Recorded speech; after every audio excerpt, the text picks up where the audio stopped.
I am the Tofu Golem. Please enjoy the video. You'll begin by confirming basics so later steps succeed. Ensure a stable internet connection and that your PC won't sleep. Open Settings, go to Update and Security, then Windows Update. Check your system clock and time zone because mismatch breaks server validation. Make sure to note the exact error wording. That guides whether you reset services or run diagnostics.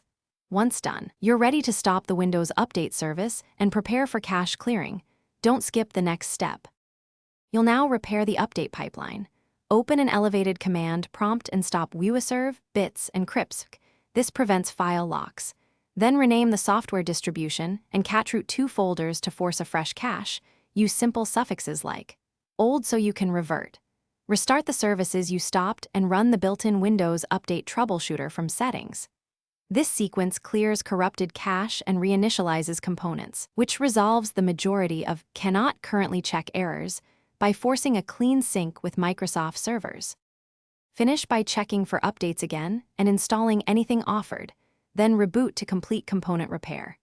If the error persists, run sfc/scano and dism/online/cleanupimage/restore health to fix corrupted system files that block update checks. Make sure to run dism first when advised, because it repairs the underlying image.